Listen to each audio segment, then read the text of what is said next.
Well, the critical humanitarian situation in Kabul, now coupled with this desperate terror threat there, that's what makes Afghanistan so complicated.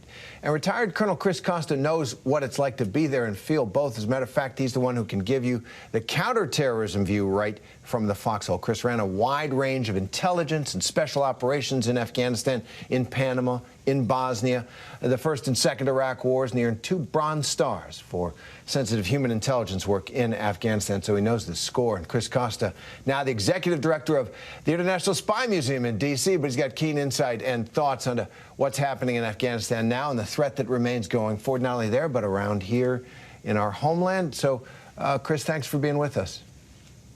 Well, thanks for having me today. If I could say right up front, my heart, too, goes out to the families of the service members that were killed yesterday. It's a tragedy. It's a tragedy for the Afghans that lost their lives yesterday.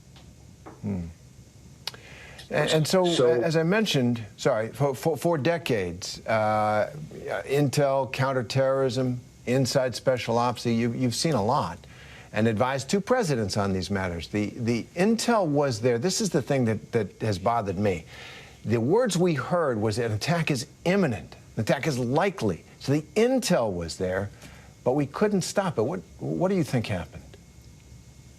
So oftentimes we have intelligence, but we don't know the specificity of where the attack's going to happen, the scope of the attack. So all you can do is harden the defenses and do the best you can to disseminate the information, to take whatever measures you can employ very quickly. So knowing that there was a drumbeat of threat information allowed military forces presumably to harden the defenses. But that said, you've seen the pictures of what's playing out on the ground in Kabul. It is a complicated, challenging situation. And at the same time, you know, the Taliban are not reliable counterterrorism partners. They are not partners like the Afghan commando forces that we've worked with for many, many years, the United States has. So I think the situation is extremely concerning. It's dynamic. As you have indicated, there are humanitarian issues that have to be addressed. At the same time, the counterterrorism problem doesn't go away. The Haqqani network, go ahead, sorry.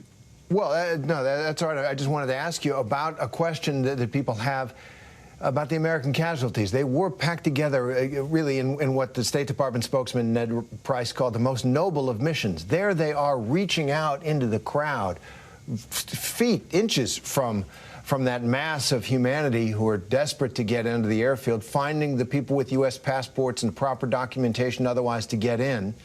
And I just wonder, I've flown into airports in the Middle East, in Iraq and Erbil, where the standoff perimeter is a mile.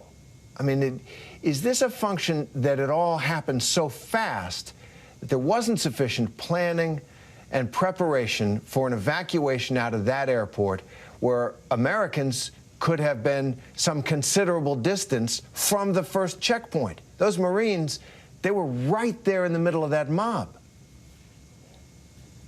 Right. I think you get to the heart of the issue. It is a complex environment.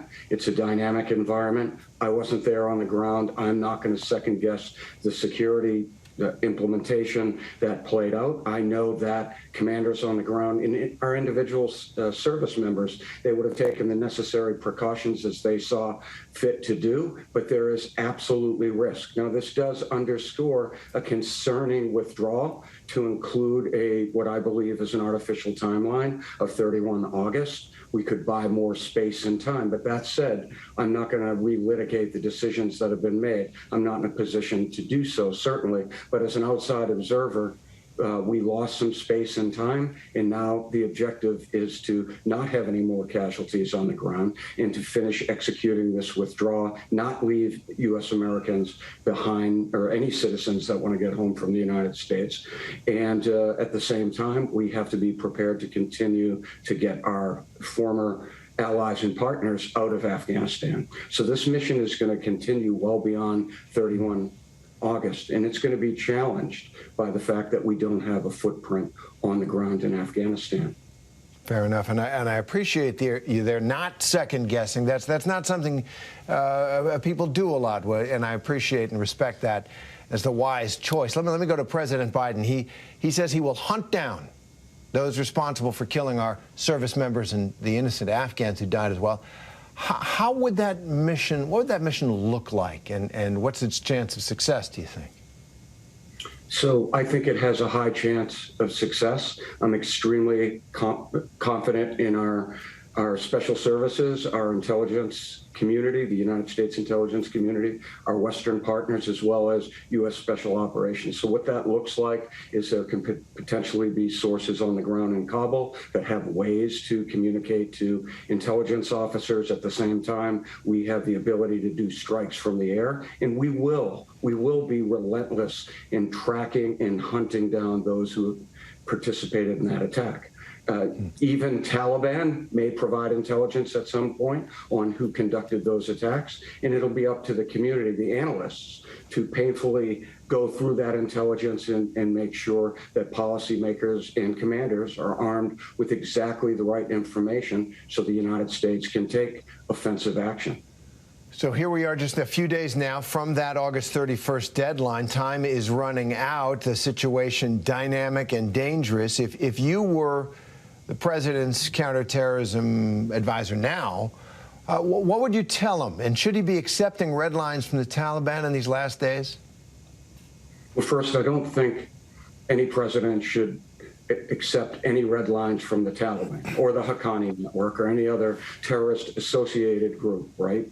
We are still a superpower, and we have various tools that we can use and instruments to employ, and we need to continue using all of those instruments to include military, information, diplomatic, intelligence. So we should wield those instruments and put pressure on not just the Taliban, but we have to keep the Haqqani network in line because they are a foreign terrorist organization. Inexplicably, they're providing security in Kabul along with the Taliban. It's mind-boggling, but that is the situation we're in. That's what we have to work with. So I would advise the president that long-term, this is an important fight that doesn't end with our evacuation out of Afghanistan.